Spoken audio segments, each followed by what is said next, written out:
എൻ്റെ ഗുരുക്കന്മാര്, സ്നേഹം നിറഞ്ഞ ജ്യോതിഷ പണ്ഡിതന്മാര്, മറ്റ് ജ്യോതിഷത്തിലും മറ്റു ശാസ്ത്രങ്ങളിലും വിശ്വസിക്കുന്ന സ്നേഹം നിറഞ്ഞ ജനങ്ങളെ, ഞാനിന്നിവിടെ പറയാൻ പോകുന്നത് അത്തം നക്ഷത്രത്തിൻ്റെ ദശാഫലവും അതിൻ്റെ വിശേഷങ്ങളുമാകുന്നു. അത്തം നക്ഷത്രം കന്നിക്കൂറിലാണ് ജനനം. അതിൻ്റെ നക്ഷത്രാധിപൻ ചന്ദ്രനും രാശി നിൽക്കുന്നത് ബുധന്റെ രാശിയിലുമാകുന്നു. അപ്പോൾ ബുധൻ, കന്നിരാശി എന്ന് പറയുന്നത് ബുധന് കൂടുതൽ പ്രാമുഖ്യമുള്ള രാശിയാണ്. ബുധരാശിയിൽ ചന്ദ്രൻ നിൽക്കുമ്പോൾ ജനിക്കുന്നവർ ബുദ്ധിമാന്മാരും സാത്വികരും സൽഗുണസമ്പന്നരും പാണ്ഡിത്യവും നല്ല കഴിവും കുടുംബജീവിതത്തിൽ സ്നേഹമുള്ളവരും മറ്റുള്ളവരുടെ കാര്യങ്ങളിൽ വളരെ താല്പര്യത്തോടുകൂടി പെരുമാറുന്നവരും ശില്പവിദ്യയിൽ കഴിവുള്ളവരും, പ്രത്യേകിച്ച് കന്നിക്കൂറുകാർ ശില്പവിദ്യ, അഭിനയം, നൃത്തം, പാണ്ഡിത്യം, വിദേശവാസം എന്നിവ ഇവർക്ക് ലഭ്യമാകുന്നു. ഇവർ പൊതുവെ കുടുംബസ്നേഹികളും സാത്വിക ഭാവം ഉള്ളവരുമായിരിക്കും. പെണ്ണത്തം, പൊന്നത്തം എന്നാണ് സാധാരണ പറയാറുള്ളത്. അത് ഏറെക്കുറെ ശരിയുമാണ്.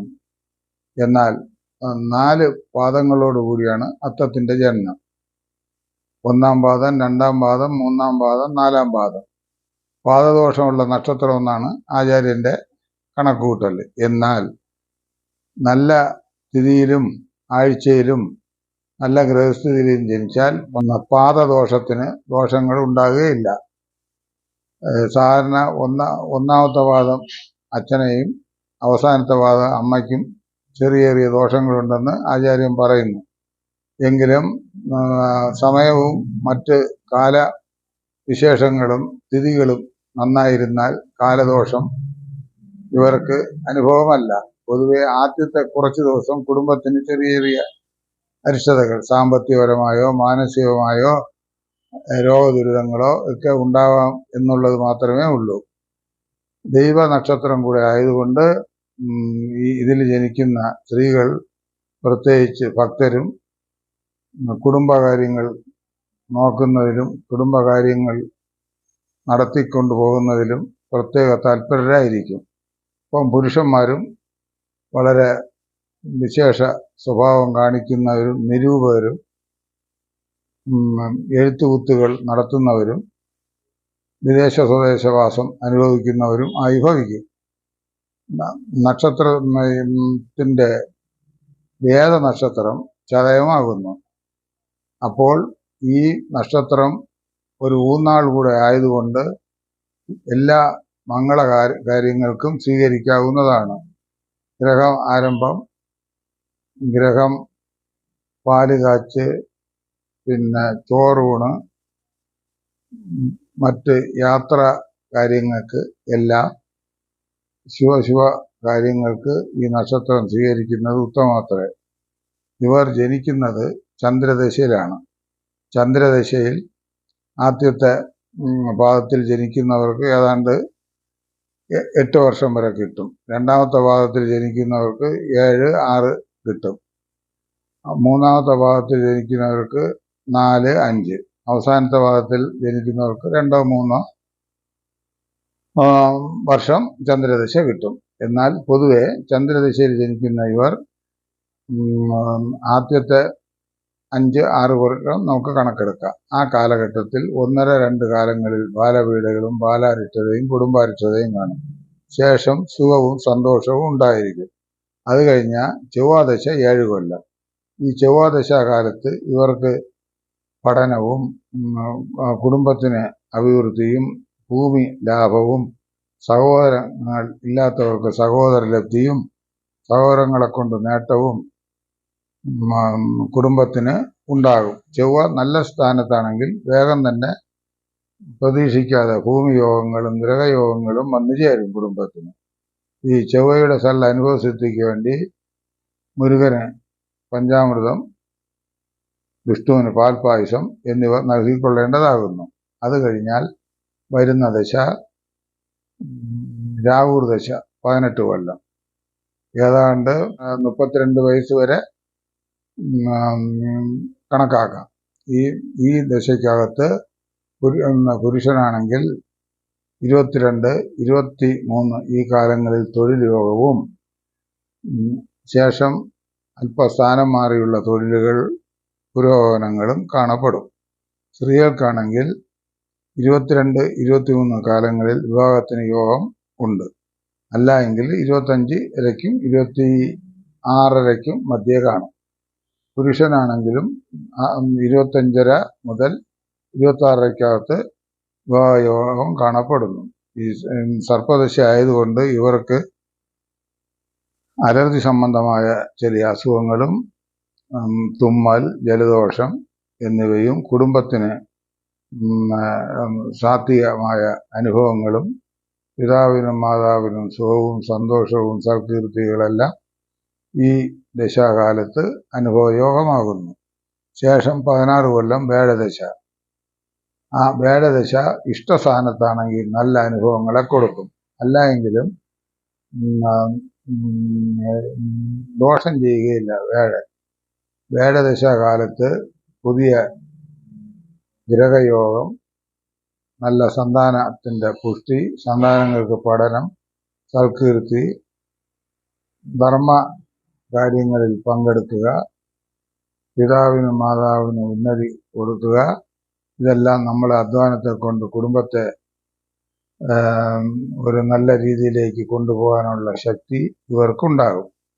അങ്ങനെ വേഴദശയിൽ നല്ല അനുഭവസിദ്ധിക്ക് വേണ്ടി മഹാവിഷ്ണുവിന് പാൽപായസം കൊടുക്കേണ്ടതാകുന്നു. വേഴദശ കഴിഞ്ഞാൽ അടുത്ത് ശനിദശ 19 കൊല്ലം. വേഴനും മറ്റ് എല്ലാം കൂടെ കൂട്ടി ഏതാണ്ട് 64, 65 വയസ്സ് വരെ ശനിദശ കാണും. ശനിയുടെ തുടക്കത്തിൽ അല്പ അരിഷ്ടതകൾ ഉണ്ടാക്കുമെങ്കിലും ശനിദശ ഇവർക്ക് ഭാഗ്യ ഐശ്വര്യങ്ങളെ തന്നെ കൊടുക്കപ്പെടും. ശനി 5ഉം 6ഉം ഭാവാദിത്യം ഉള്ളത് കൊണ്ട് കൂടുതൽ ബലം ഇവർക്കുണ്ടാകും. സന്താനങ്ങളെ കൊണ്ട് പുഷ്ടി, സന്താന ഐശ്വര്യം, വാഹന മാനസ സൗഭാഗ്യം, പിതാവിനും മാതാവിനും ഉന്നതി, കുടുംബ ബന്ധുക്കൾക്ക് പിതാവും മാതാവിനും അവരെയൊക്കെ ആരോഗ്യങ്ങൾ പ്രത്യേകം ഈ കാലഘട്ടങ്ങളിൽ നമ്മൾ ശ്രദ്ധിക്കണം. അവരെ ജീവിത തുടക്കത്തിൽ തന്നെ ചിലപ്പോൾ അരിഷ്ടതകൾ അവർക്കുണ്ടാകാം. എങ്കിലും പൊതുവെ കുടുംബനാഥനെന്ന നിലയ്ക്ക് സഹോദരങ്ങളെ കാര്യങ്ങളിൽ ചുമതല, ഭക്തിപരമായ പല ട്രസ്റ്റുകളിലോ അതുപോലെ സ്കൂളുകളോ മറ്റ് സ്ഥാപനങ്ങളിലോ ഒക്കെ ചില മെമ്പേഴ്സ് ആവുക, അതുപോലെ അവിടുത്തെ പ്രവർത്തന രീതിയിൽ വ്യാപൃതരാകുക, ഇതെല്ലാം ഈ ശനി ദശാകാലത്ത് അനുഭവമാകുന്നു. സ്ത്രീകൾക്കും പൊതുവെ ഈ ദശാകാലം ഭക്തിയുടെയും ശക്തിയുടെയും കാലഘട്ടമാകുന്നു. സന്താനങ്ങൾക്ക് ഐശ്വര്യവും അവർക്ക് വിവാഹാദി മംഗളകർമ്മങ്ങളും എല്ലാം ഈ ശനിദശാകാലത്ത് അനുഭവയോഗമാകുന്നു. ശനിദശയുടെ അവസാനത്ത് അല്പ രോഗദുരിതങ്ങളും ദേഹാസ്വസ്ഥതകളും വാതരോഗങ്ങളും ഉണ്ടാകും. അങ്ങനെ ഈ ശനിയുടെ സള്ള അനുഭവസിദ്ധിക്ക് വേണ്ടി സാസാവിന് നീരാഞ്ജനം, ഹനുമാന് വടമാല, ശിവക്ഷേത്ര ദർശനം, നാഗക്ഷേത്ര ദർശനം ഇവയെല്ലാം നടത്തി ദോഷങ്ങൾക്ക് പരിഹാരങ്ങൾ കണ്ടുകൊള്ളേണ്ടതാകുന്നു. അത് കഴിഞ്ഞാൽ വരുന്നത് ബുധദശ 17 കൊല്ലം. ആ ബുധദശ പൊതുവെ ഇവർക്ക് നന്നായിരിക്കും. ബുധദശയിൽ അനുഭവ യോഗവും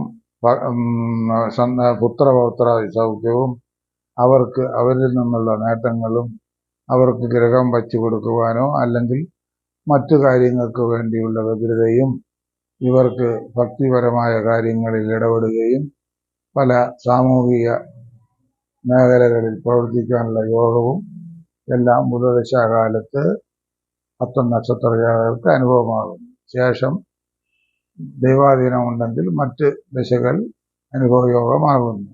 ബുധദശയുടെ സല്ലനുഭവ സിദ്ധിക്ക് വേണ്ടി ഹനുമാപ്രീതി, വിഷ്ണുപ്രീതി, ശിവപ്രീതി കഴിയുന്ന കാലം വരെ വിഷ്ണു ക്ഷേത്രങ്ങളിൽ ദർശനങ്ങൾ നടത്തി ദോഷങ്ങൾ മാറ്റിക്കൊള്ളുക. അങ്ങനെ അത്തനക്ഷത്ര ജാതകർക്ക് പൊതുവെ ഒരു സാത്വിക നക്ഷത്രമായതുകൊണ്ടും